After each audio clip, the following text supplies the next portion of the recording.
শীতের সেরা খাবারের মধ্যে একটি হলো ভাপা পিঠা। আজ সেই ভাপা পিঠা তৈরি করছি একেবারে সহজ পদ্ধতিতে। নমস্কার, আমি স্বপ্না। দেশ এবং দেশের বাইরে যে যেখান থেকে ভিডিওটি দেখছেন, আপনাদের সবাইকে অনেক অনেক শুভেচ্ছা। স্বপ্নাস ব্লগে সবার আমন্ত্রণ। 4 কেজি আতপ চালের গুঁড়ো করে ছাদের রোদ্রে 2 দিন শুকিয়েছিলাম। গুঁড়িগুলো শুকিয়ে গেছে। এখন সকালবেলা ভাপা পিঠা তৈরি করব, তাই আগে চালের গুঁড়োগুলো একটু চেলে নেই। প্রতিদিনের মতো নতুন একটি পর্ব সাজানোর প্রয়াস করছি ভাপা পিঠা তৈরি করা নিয়ে। আশা করছি আপনাদের সবার ভালো লাগবে, তাই অনুরোধ রইল পর্বটি প্রথম থেকে শেষ পর্যন্ত দেখুন। আতপ চাউল ভিজিয়ে গুঁড়ো করে রোদ্রে শুকালে একটু দলা দলা হয়ে থাকে, তার জন্যই চেলে নিতে হয়। এমনিতেই সবসময় আতপ চাউলের গুঁড়ো ঢাকা দিয়ে রোদে শুকাতে হয়। আমিও ঢাকা দিয়ে শুকিয়েছি। পাতলা কাপড় উপর দিয়ে ঢেকে চাউলের গুঁড়োগুলো শুকিয়েছি। চেলে নিচ্ছি শুধু দলা দলা ভাবটা যেন চলে যায়, তার জন্য। এমনিতেই কিছুই বের হবে না। চাউলের গুঁড়োগুলো চেলে রেখে রান্নাঘরে কিছুটা কাজ ছিল, ওগুলি সেরে আসলাম। এখন পিঠা তৈরির জন্য কিছুটা চালের গুঁড়ো নেব। ভাপা পিঠা তৈরি করব। আমার ছোট্ট নাতি অর্জন ভাপা পিঠা খাওয়ার জন্য ব্যাকুল হয়ে আছে। ও বলছে, ভাপা পিঠা কিরকম পিঠা, দেখতে কেমন, খেতে কেমন, বারবার শুধু প্রশ্ন করছে।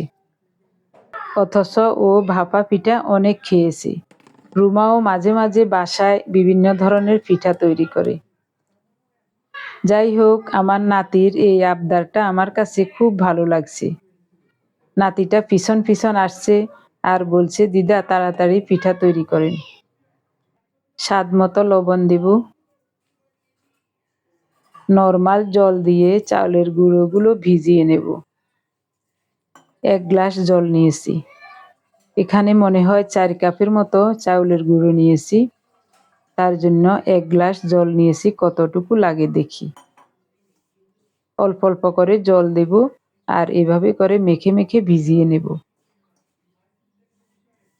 শুকনো গুঁড়ি জল একটু বেশি লাগবে। গতকাল ভাপা পিঠার ছবি আপলোড করেছিলাম। ওই ছবিটা দেখে একজন দিদি কমেন্টস করেছেন, লিখেছেন, দিদি ভাপা পিঠা কিভাবে তৈরি করলেন পুরোটা দেখাবেন। তো আমি ওনাকে বলেছিলাম, আচ্ছা দেখাবো।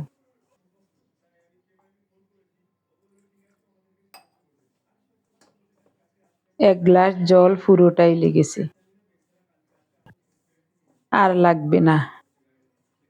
4 কাপ শুকনো আতপ চাউলের গুঁড়ো ভিজাতে 1 গ্লাস জল লেগেছে। আমার 1 গ্লাস লেগেছে। এখানে কাপ ছোট বড় হতে পারে, জলও কম বেশি লাগতে পারে, সেটা বুঝে শুনে এভাবে করে ভিজিয়ে নেবেন। তবে আতপ চাউলের গুঁড়োটা এরকম ভিজতে হবে, না হয় পিঠা সুন্দর হবে না। এবার একটা ছাঁকনির সাহায্যে চালের গুঁড়োগুলো একটু চেলে নেব।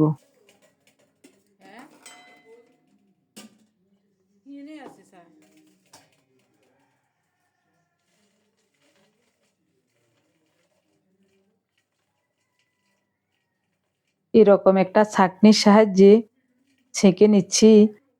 তবে এই কাজটা যে কোনো চালনি দিয়েও করা যায়। বাঁশের চালনি দিয়ে আগে চেলে নিতাম, এখন বাঁশের তেমন চালনি নাই। একটু ফাঁকা চালনি হলে বেশি ভালো। আবার বেশি ফাঁকা হলেও দানা দানা পড়ে যাবে। আবার বেশি ঘন চালনি হলেও চালের গুঁড়ো পড়তে চাইবে না। তো আমি আজ কয়েক বছর এটা দিয়ে চেলে নেই। এই দেখুন কি সুন্দর মতো পড়ে গেছে। প্রয়োজনে আরো 1-2বার এভাবে করে ছেঁকে নিলে দানা দানা ভাব একেবারেই থাকবে না। পিঠাও খুব সুন্দর হবে।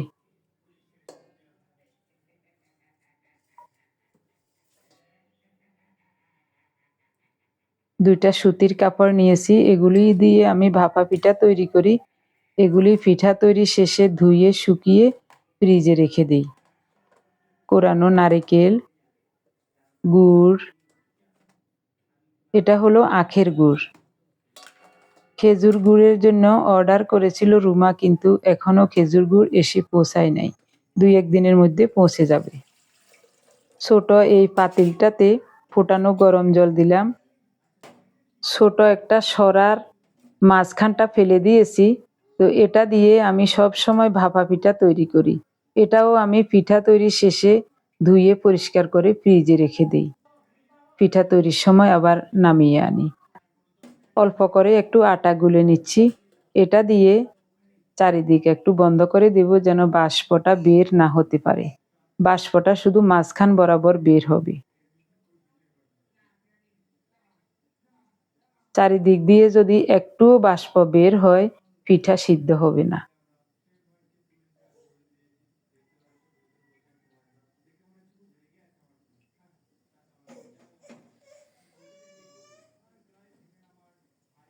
এদিকে ফোটানো গরম জল দেওয়াতে সাথে সাথে জল ফুটছে, পাতিলে দেখাও যাচ্ছে। আরো একটু জল দিলে ভালো হবে, তাই আরো একটু জল ফুটতে বসিয়ে দিয়েছি। ওটা পরে দেব, আগে 2-1টা পিঠা তৈরি করে নেই। সাদা কাপড়টা ধুয়ে নিয়েছি, ধুয়ে চিপে জল ঝরিয়ে নিয়েছি। ঢাকা দিয়ে দিলাম। 1 মিনিটও সময় লাগে না। 1 মিনিট নয়, 30 সেকেন্ডের মধ্যেই পিঠা সিদ্ধ হয়ে যায়। একটা পিঠা হয়ে গেল মুহূর্তেই। আরেকটা পিঠা তৈরি করলাম। একটা পিঠা ভাপাতে বসে দিয়ে আরেকটা তৈরি করে নিতে নিতে এই পিঠা হয়ে যায়।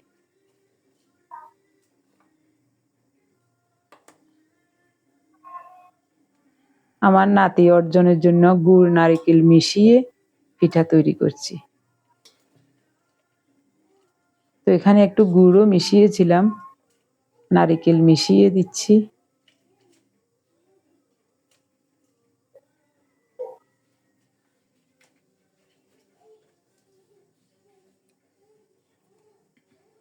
একটু বুদ্ধি খরচ করলে এই পিঠা তৈরি করা একেবারেই সহজ।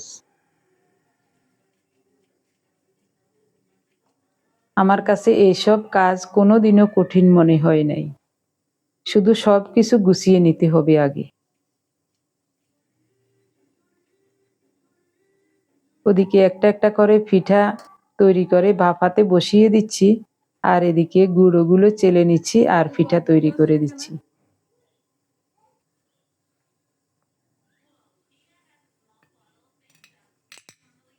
আরো একটা হয়ে গেল।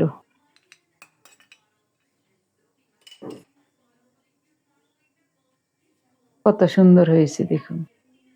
যে বাটিগুলোতে পিঠা তৈরি করছি, এগুলি হলো সরার পিছনের অংশটা। অনেক বছর যাবৎ এই 2 বাটিতে ভাপা পিঠা তৈরি করি। প্রথমে দিচ্ছি চালের গুঁড়ো, তারপর দেব গুড়,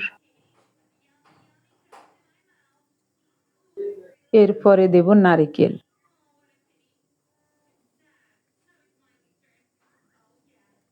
তারপরে আবার চালের গুঁড়ো। বেশি চাপতে হবে না, হালকা হাতে একটু সমান করে দিলেই হবে।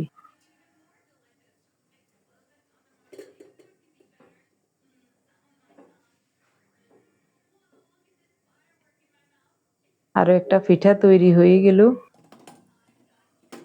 এভাবে করে একটা পিঠা তৈরি করব, আর একটা ভাপাতে বসাবো, ওটা নামিয়ে ওই পিঠা দিয়ে দেব।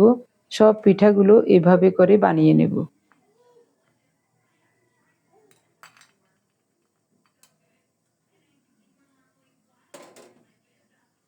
খুব অল্প সময়ের মধ্যে 3টা পিঠা হয়ে গেল।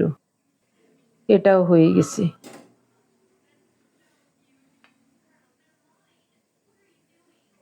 আরো একটা রেডি করে রেখেছিলাম।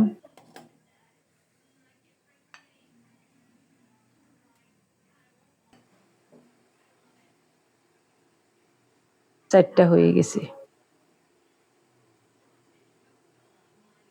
এই 2টার মাঝখানে গুড় নারিকেল দিয়েছি, আর ওই 2টাতে গুড় নারিকেল মাখিয়ে দিয়েছি।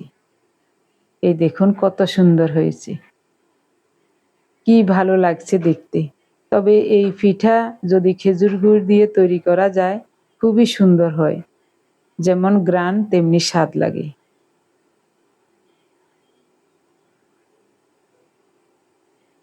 এগুলি অর্জনের জন্য। ওদের মাছ রেখে দিয়ে আসলাম। ওরা খেতে খেতে আরো পিঠা তৈরি করব, একটা একটা করে দিয়ে আসব। আমার প্রিয় ভাই বোন বন্ধু স্বজন, ভাপা পিঠা তৈরির পদ্ধতি এবং পিঠা তৈরিটা কেমন হলো অবশ্যই কমেন্টস করে জানাতে ভুলবেন না। আমার নাতি বলছে খুবই চমৎকার হয়েছে, খুব ভালো লাগছে দিদা, দারুণ লাগছে খেতে। ও টিভি দেখতে দেখতে খাচ্ছে। আমরা এখন খাবো না, কয়েকটা পিঠা রেখে দেব, ওগুলি আমরা 11টা 12টার দিকে খাবো।